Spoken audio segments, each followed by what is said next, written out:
लूटमार इतनी आसान हो गई है और इतनी आम हो गई है कि तकरीबन हर चलता हुआ जो है वो लूट रहा है। कराची में दर्जनों मोबाइल मार्केट्स हैं जहाँ पे करोड़ों की तादाद में मोबाइल फोन आसानी बिक रहे हैं। मुनज़्ज़म गिरोह है जिसको पकड़ना काफी हद तक मुश्किल है। नाज़रीन, एक लम्हे के लिए आप जरा तसव्वुर करके देखें कि आप अपने दोस्तों या फिर खानदान के साथ कराची की किसी सड़क पर खड़े हैं और आप कॉल सुन रहे हैं।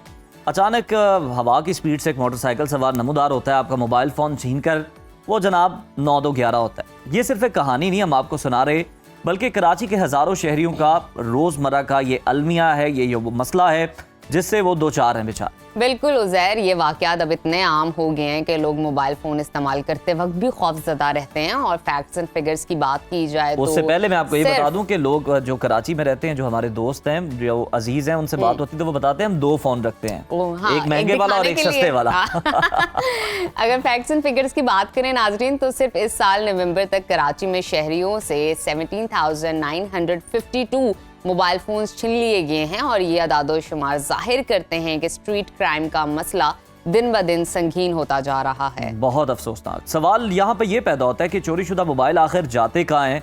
क्या इन्हें दोबारा मार्केट में बेच दिया जाता है या फिर इनके स्पेयर पार्ट्स गाड़ियों की तरह निकाल कर किसी और मकसद के लिए इस्तेमाल होते हैं?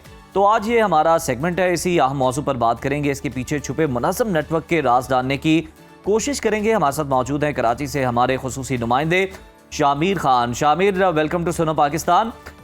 शामिर, हमारे नाज़रीन को ज़रा डिटेल में बताएं कि ये मोबाइल छीनने के जो वाक़यात हैं हर गुजरते दिन के साथ कम होने की बजाय बढ़ते ही क्यों जा रहे हैं? क्यों इनकी रोकथाम नहीं हो पा रही? उज़ैर, बिल्कुल आपने सही निशानदेही की कि कराची का तकरीबन हर शहरी ऐसा ही है जिसका मोबाइल फ़ोन छीना होता है या फिर चोरी कर लिया गया होता है। और अगर कोई शख्स इस वाक़यात से महफूज रहता है तो उसको यहाँ पे अजूबा ही करार दिया जाता है, क्योंकि लूटमार इतनी आसान हो गई है और इतनी आम हो गई है कि तकरीबन हर चलता हुआ जो है वो लूट रहा है। अच्छा, मोबाइल फोन लूटना बहुत आसान हो गया और इसको डिस्पोज करना या फिर इसको ठिकाने लगाना भी बहुत आसान हो गया यहाँ पे। अच्छा, इसी हवाले से शामिर मैं जानना चाह रही थी, हमें बताइएगा कि चोरी किए हुए ये जो मोबाइल फोन्स हैं इनका ये लोग करते क्या है? क्या कराची की मुख्तलिफ मार्केट्स में फरोख्त कर देते हैं या इन्हें मुल्क से बाहर स्मगल करते हैं? देखिए, दोनों तरीके वारदात हैं। एक तो ये भी है कि कराची में दर्जनों मोबाइल मार्केट्स हैं जहाँ पे करोड़ों की तादाद में मोबाइल फोन आसानी बिक रहे हैं। अब मोबाइल फोन ऐसे भी है जिनके बॉक्स अवेलेबल नहीं है, लेकिन शहरी जो है उनकी खरीदने की लालच में वहाँ पर खरीद रहे हैं।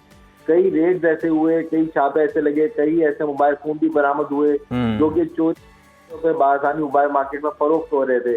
साथ साथ जो कराची और सिंध से मुंसलिक सूबा बलोचिस्तान, वहाँ पे हम देखते हैं कि बहुत आसानी से स्मगल कर दिए जाते हैं यहाँ से चोरी हुए हुए मोबाइल फोन जो है। और अक्सर ऐसे शहरी भी हमारे सामने है जो कि अपना मोबाइल फोन छीनने के बाद किसी तरह अगर लोकेशन उसकी ट्रैक करें तो वो पहले हब आती है, उसके बाद बलोचिस्तान और उसके बाद अफगानिस्तान। ओहो, फिर वो मेरा ख्याल है सरहद के पार भी निकल जाते हैं। शामिर, जरा ये बता दें कि एप्पल कंपनी का तो ये दावा है और हम सुनते भी हैं, जो टेक्नोलॉजी के एक्सपर्ट हैं वो कहते हैं कि आईफोन का सिक्योरिटी सिस्टम बड़ा मजबूत है। और एक वक्त में हम सुनते थे कि जो चोर थे वो ये आईफोन नहीं आपसे चुराया करते थे क्योंकि ये आगे उनके लिए बेचना बड़ा मुश्किल होता था।